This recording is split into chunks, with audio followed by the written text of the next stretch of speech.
Hey guys, this is Mr. H. I'm doing question 14 from the August 2026 Algebra 1 Regents exam. Basically, they've given us three functions. Excuse me. And they want to know, excuse me, that which of these functions is always increasing over the interval from 1 to 4. Now, this part right here, intervals, at least for my students, a lot of them struggle understanding what intervals are. So I'm going to try to explain it the way I explain it to my students. An interval is basically represents a slice of a graph, and you slice just like you slice bread vertically, you slice functions vertically. So we're going to go, and I'm going to focus on g of x first, and then we're going to go look at these other two functions. Okay. Now, so we're all we're going to do is we're going to go to 1, and we're going to draw a vertical line because that's x equals 1. And then we're going to go to 4, 2, 3, 4, and we're going to draw another vertical line. So this is going to be x equals 4. Now, everything else you get rid of or you don't consider because we don't care about these intervals over here. We only care about the interval between 1 and 4. And if you look within that interval, you can see clearly that this piece of the function is increasing. So in this interval, this function g of x is always increasing. So g of x is definitely one of the answers. So anything that doesn't have g of x, I'm crossing it out. Okay, now I need to go check the other two functions. So now I've already entered into my calculator this function because I want you to see. All right, so it's just an exponential function increasing. Okay, now you should know if it's an increasing exponential, it's increasing everywhere. It's always increasing, going from left to right. Excuse me. Had something stuck. Um, it's always increasing. So we don't need to look at the interval because it's increasing everywhere. But I want to show you something. So I'm going to press tab and I'm going to show you how you can get the calculator to cut this graph for you. So now once you enter the function, all you have to do is go control equals, and this vertical line, which I call a knife, this vertical line is the part that will tell the calculator to cut this function. Now you just have to type in where you want it to be cut. So we want it to be cut from here, from 1 to 4. So we go here and we put in 4. And once we do that, it'll cut it for you. Now, let me zoom out a little bit. Or actually, I'm going to pull it down because this is the part right here. So it's increasing. You can see that it's increasing and it stops right here. That's the end of the interval.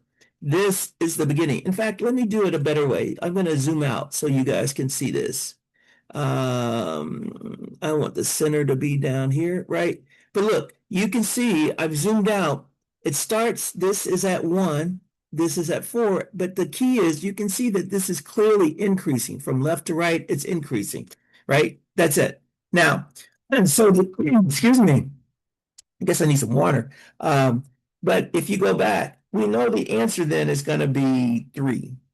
Okay. But what I want you to see is that I'm going to check this table as well.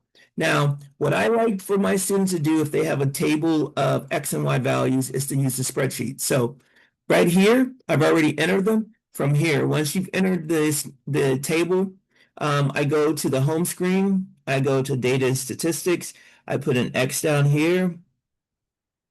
I put a Y over here, and you can clearly see that it looks kind of quadratic-y, right? So I'm going to do menu 4, 6, 4 for quadratic, and it tells me what the equation is. Now, I want to graph this and show you the same thing. Actually, we can start here. If you draw a line here at 1, you can see it's decreasing. And then when it hits 2, it starts to increase all the way over to 4. So this is not an entirely increasing interval. But I want to show you one more thing. I'm going to do menu 44. And then I'm going to define a function.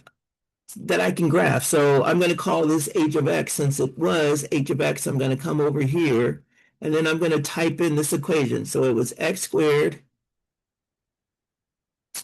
minus 4x plus 7. And then I press enter. Now, if I go back to my graph over here, I can go to tab. And then since I defined that function as h, I can just put x in here. And that's what my graph looks like.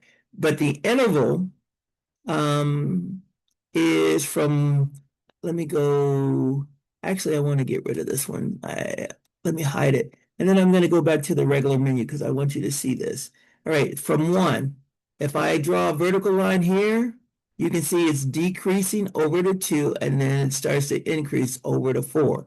This is not an always increasing interval. This is a sometimes increasing interval. And we were looking for one that was always. So that's why this one is not the answer.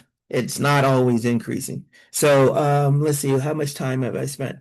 6 minutes. But this is important.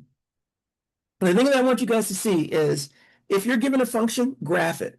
If you're given a table, make it into a function and then graph it, because graphs are easy to determine where something is increasing or decreasing, or if you're doing a question that is talking about maximums or minimums, it's easy when you graph functions rather than just look at tables or look at functions.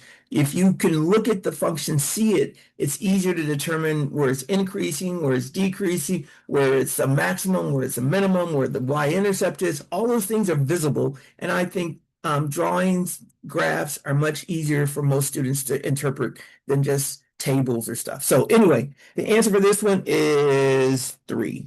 And I'm going to stop and I'm going to post.